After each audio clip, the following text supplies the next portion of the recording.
La semaine qui s'achève aura été marquée par de grandes actions diplomatiques menées sans relâche par le président de la République Félix-Antoine Tshisekedi Tshilombo, président des États de l'Union africaine, qui a effectué une tournée dans les 3 pays concernés par le barrage de la Renaissance éthiopienne sur les Nils bleus. Le chef de l'État a aussi répondu aux invitations de ses homologues de la Zambie et de l'Ouganda. Premier pays visité, le Soudan. Le président de la République Félix-Antoine Tshisekedi Tshilombo a été salué à son arrivée à l'aéroport de Khartoum par les autorités de transition avec en tête le président du Conseil des transitions soudanaises Abdel Fattah Abdelrahman. Assurant la facilitation entre le Soudan, l'Égypte et l'Éthiopie autour du barrage de la Renaissance, qui est construit à Addis Abeba, le chef de l'État a eu une série de réunions à Khartoum d'abord avec les hauts responsables du gouvernement concernés par la question. Il s'est ensuite entretenu avec le président du Conseil des transitions, le général Abdel Fattah. Aucune déclaration n'a été faite à l'issue de ces différentes rencontres qui se sont déroulées dans la sérénité, laissant entrevoir la volonté de trouver une solution concertée prenant en compte les intérêts de toutes les parties concernant le barrage de la Renaissance africaine, faisant l'objet de quelques controverses entre l'Égypte, le Soudan et l'Éthiopie. Après Khartoum, cap sur le Caire en Égypte, le président Abdel Fattah al-Sisi a fait le déplacement de l'aéroport du Caire pour accueillir son homologue de la RDC Félix-Antoine Tshisekedi Tshilombo. Le chef de l'État égyptien a exprimé son admiration face au leadership du président de l'Union africaine impliqué dans une démarche conciliante de toutes les parties.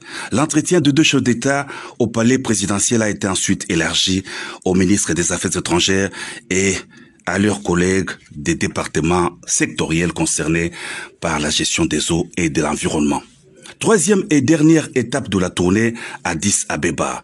Un séjour pas de tout repos dans la capitale éthiopienne. Arrivé après minuit, le président de l'Union africaine s'est mis au travail dans l'avant-midi de mardi 11 mai 2021.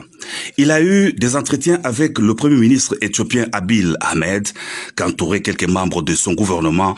Du côté congolais, on a noté la présence du vice-premier ministre, ministre des Affaires étrangères Christophe Lutundula et du coordonnateur du panel d'accompagnement de la mandature du chef de l'État Aluya Tumbalwaba. Le président de la République Félix-Antoine Tshisekedi Tshilombo a été ensuite accueilli chaleureusement par la présidente de la République fédérale démocratique d'Éthiopie, Sahle-Work Zewde. Le renforcement de relations bilatérales d'amitié et de coopération entre Addis Abeba et Kinshasa, ainsi que la question du barrage de la Renaissance éthiopienne n'ont pas manqué au menu de leurs échanges. Le chef de l'État, président des États de l'Union africaine, assure demain de mettre la poursuite des négociations entre les 3 pays du bassin du Nil, négociations entamées au niveau de l'organisation panafricaine dans le respect de la souveraineté de tous les États. Répondant à l'invitation de son homologue Yoweri Museveni, le chef de l'État a séjourné à Kampala en sa double qualité de président de la RDC et de président des États de l'Union africaine. Félix-Antoine Tshisekedi Tshilombo a assisté à la cérémonie de prestation de serment du président de la République de l'Ouganda. Une dizaine de chefs d'État africains ont rehaussé de leur présence cette cérémonie. Par ailleurs, le président de la République Félix-Antoine Tshisekedi Tshilombo a été accueilli en Zambie par son homologue Edgar Lungu. Sur place, le chef de l'État a été l'invité d'honneur à l'inauguration du pont Kazungula, considéré comme l'un des symboles de l'intégration économique au sein du continent africain, particulièrement de la communauté de développement de l'Afrique australe. Le pont Kazungula, long de 923 mètres, ouvre le corridor nord-sud. Mercredi le 12 mai, l'avion présidentiel atterrit à l'aéroport international de la Luano à Lubumbashi. Le chef de l'État effectuait une visite d'itinérance dans les Haut-Katanga et dans les Lualaba. Au bas de la passerelle, le premier ministre Sama Lukonde Kyenge, le gouverneur de la province Jacques Tiabula Katwe et les présidents de l'Assemblée provinciale Gabriel Kyungu Wakumwanza se sont rangés pour accueillir le président de la République.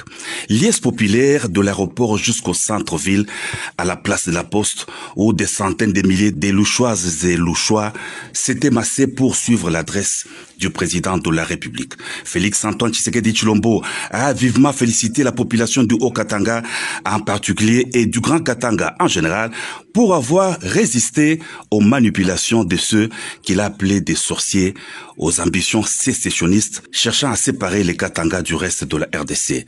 Le Katanga est au Congo et les Katangais sont des Congolais, a martelé le chef de l'État avant de rappeler que le Congo appartient à tous les Congolais et tout Congolais est chez lui partout où il se trouve. Grande effervescence également à Kolwezi, où le président de la République est arrivé le jeudi 13 mai 2021. Au cours d'un meeting populaire au carrefour Mwangeji, le chef de l'État a notamment annoncé la révision des contrats miniers. Paradoxe, l'un des plus grands sites miniers de la RDC Kolwezi a une population pauvre. Il n'est pas normal que ceux avec qui le pays a signé des contrats d'exploitation s'enrichissent pendant que les populations demeurent pauvres, a déploré le président de la République. Avant de regagner Kinshasa, le chef de l'État a inauguré à Kolwezi le nouveau siège provincial de la Banque centrale du Congo.